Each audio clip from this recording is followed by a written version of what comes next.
ووالد وما ولد سبحان صدق اللہ. اللہ مولانا العظیم. الصلاۃ والسلام علیک یا سیدی یا رسول اللہ. میرا خیال ہے آقا کا ذکر سن کے درود و سلام پڑھنے سے میرے آقا خوش ہوں گے. سبحان اللہ. تو جو خوشی چاہتے ہیں اپنے محبوب مکرم کی سب احباب مل کر پڑھیے. الصلاۃ والسلام علیک یا سیدی یا رسول اللہ وعلی آلک واصحابک یا سیدی یا حبیب اللہ. الصلاۃ والسلام علیک یا امام القبلتین وعلی آلک واصحابک یا ابا الحسن والحسین. بھائی کے ساتھ احترام، عالم نبی، فاضل جلیل، خطیب ذیشان، اولاد کی. اب مفسرین کرام یہاں پر والد سے مراد سیدنا آدم علیہ السلام لیتے ہیں اور اولاد سے مراد آدم علیہ السلام کی ساری اولاد لیتے ہیں. اور کوئی مفسر والد سے مراد حضرت آدم علیہ السلام اور اولاد سے مراد جس کی قسم کھائی گئی تمام انبیاء کرام. سبحان اللہ. کچھ مفسرین کرام فرماتے ہیں کہ یہاں والد سے مراد حضرت آدم علیہ السلام اور اولاد سے مراد حضرت محمد عربی صلی اللہ تعالی علیہ وسلم. اور امام محمد شربینی علیہ رحمہ آپ فرماتے ہیں کہ یہاں والد سے مراد آقا دو جہاں صلی اللہ تعالی علیہ وسلم ہیں اور اولاد سے مراد آقا کی ساری امت ہے. سبحان اللہ. آقا کی بولیے ساری امت ہے. امت ہے. رب تعالیٰ نے ارشاد، اگر یہ معنی مراد لے لیں تو رب تعالیٰ نے ارشاد فرمایا ووالدن، قسم ہے باپ کی والد کی محمد عربی صلی اللہ تعالی علیہ وسلم. وما ولد، اور قسم ہے ان کی اولاد ان کی ساری امت کی. تو گویا رب تعالیٰ ہمارے آقا کی بھی قسم کھا رہے ہیں اور ہماری بھی قسم کھا رہے ہیں. سبحان اللہ. اب عزیزان گرامی قدر ذہن کے اندر یہ سوال پیدا ہوتا ہے کہ اتنی بڑی بات آپ نے کر دی کہ والد سے مراد آقا علیہ السلام اور اولاد سے مراد آقا کی امت ہے. یہ تو ایک امام کی بات کر دی. کیا کہیں حدیث پاک میں بھی آیا ہے کہ آقا ہمارے والد ہیں؟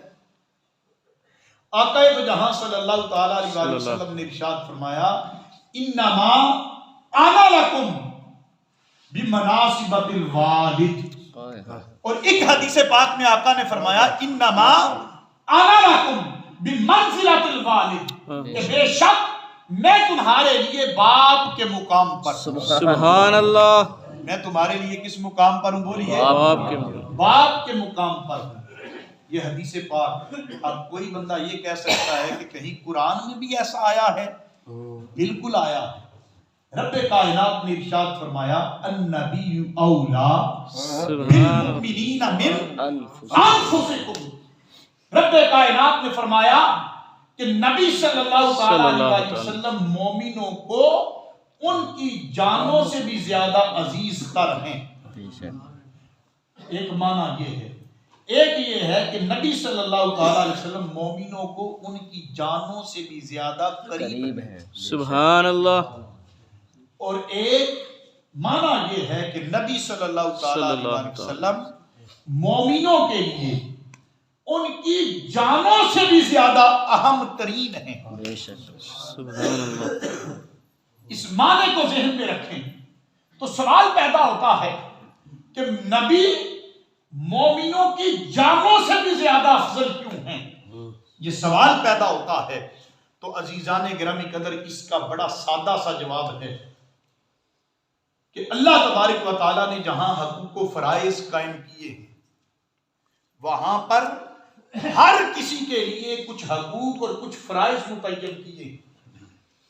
مثال کے طور پر جو دور والے لوگ ہوتے ہیں ان کی نسبت جو قریب والے ہیں ان کے حقوق زیادہ ہوتے ہیں. اور قریب والوں کی نسبت، محلے والوں کی نسبت جو پڑوسی ہیں ان کے حقوق بولیے زیادہ ہوتے ہیں، اور پڑوسیوں میں بھی جو رشتہ دار ہیں ان کے حقوق زیادہ، پھر ان رشتہ داروں کی نسبت جو خونی رشتہ دار ہیں ان کے حقوق بولیے زیادہ ہیں۔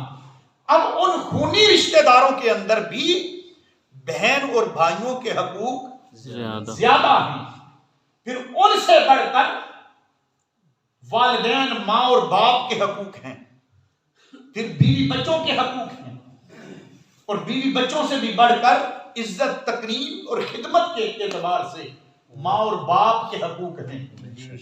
جہاں پر ہر کا حق پیچھے رہ جائے وہاں سے حق شروع ہوتا ہے بندے کی اپنی جان کا۔ کس کا حق شروع ہوتا ہے بولیے؟ اپنی جان کا حق شروع ہوتا ہے۔ حقوق نفس اسے کہتے ہیں، انسان کی اپنی جان کا حق شروع ہوتا ہے۔ اب عزیزان گرامی قدر، جہاں دور والوں کے حقوق پیچھے رہ جائیں، قریب والوں کے حقوق پیچھے رہ جائیں، رشتہ داروں کے حقوق پیچھے رہ جائیں، بیوی بچوں کے حقوق پیچھے رہ جائیں، بہن بھائیوں کے حقوق پیچھے رہ جائیں، ماں باپ کے حقوق پیچھے رہ جائیں، وہاں پھر جان کے حقوق ہوتے ہیں۔ جان بچانا جہاں پر لازم آ جائے تو پھر باقیوں کی بجائے اپنی جان بچائی جاتی ہے۔ سبحان اللہ۔ جان کا حق ہوتا ہے، اور جان کا حق رب کائنات کو بھی اتنا عزیز ہے کہ رب تعالیٰ نے جہاں بندے کی جان مشکل میں ہوتی ہے، توجہ انتظامیہ اپنا کام کرے گی، چند منٹ کی گفتگو ہے، جہاں بندے کی جان پہ بنی ہوتی ہے یا جان مشکل میں ہوتی ہے، رب کائنات وہاں پر اپنے حق میں بھی تخفیف کر دیتا ہے۔ مثال کے طور پر آپ سفر میں ہیں، ظہر کی نماز، عصر کی نماز کا وقت آ گیا، عشاء کی نماز کا وقت آ گیا، آپ سفر میں ہیں تو رب کائنات فرما رہا ہے کہ میرے بندے اب تیرے دامن وقت میں گنجائش نہیں، تو جلدی میں ہے، تجھے منزل مقصود پر پہنچنا ہے، اب تو سفر میں ہے تو یوں کر لے، میرا حق تو یہ تھا کہ 4 فرض پڑھتے، میں اپنے حق میں تخفیف کرتا ہوں، 4 کی بجائے قصر کر کے 2 فرض پڑھ لینا۔ رب تعالیٰ نے اپنے حق میں بھی بندے کی جان کے مقابلے میں تخفیف کی یا نہیں کی؟ بولیے۔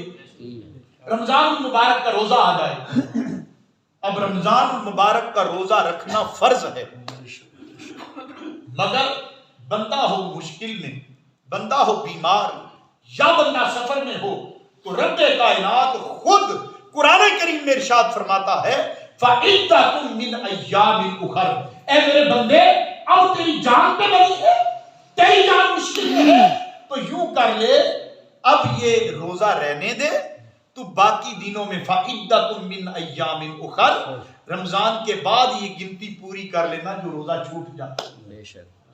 یہ قرآن کریم سے مثال سمجھانے کے بعد اتنی بات آپ کے ذہن میں آ گئی کہ جہاں بندے کی جان کی باری آتی ہے رب تعالیٰ اپنے حق میں بھی تخفیف کرتا ہے۔ سبحان اللہ۔ جہاں سب حقوق پیچھے رہ جاتے ہیں وہاں ہوتا ہے بندے کی جان کا حق۔ تو اب عین ممکن تھا کہ کوئی بندہ یہ سمجھ لیتا کہ نبی صلی اللہ تعالی علیہ وآلہ وسلم کا حق بھی جان کے مقابلے میں پیچھے رہ جاتا، تو رب کائنات نے قرآن کریم کی آیت نازل کر دی کہ لوگوں جہاں رشتہ داروں کے حقوق تھے تو بات درست تھی، جہاں ماں باپ کے حقوق تھے تو بات درست تھی، بیوی بچوں کے حقوق تھے تو بات درست تھی، ہاں یہاں تک کہ میں نے اپنے حق میں بھی تخفیف کی، مگر یاد رکھنا اگرچہ تیری جان مشکل میں ہو مگر میرے نبی کے حقوق میں کمی نہیں آنی چاہیے۔ سبحان اللہ۔ النبی اولا بالمؤمنین من انفسہم، کہ میرے نبی صلی اللہ علیہ وسلم کا حق مومنوں پر ان کی جانوں سے بھی زیادہ۔ سبحان اللہ۔ نعرہ تکبیر، نعرہ رسالت، نعرہ حیدری، نعرہ تحقیق۔ اب کوئی یہ سمجھ سکتا تھا کہ جہاں باپ کا حق پیچھے رہ جاتا ہے جان کا حق زیادہ ہوتا ہے، چونکہ آقا والد ہیں تو آقا کا حق بھی پیچھے رہ گیا۔ رب تعالیٰ نے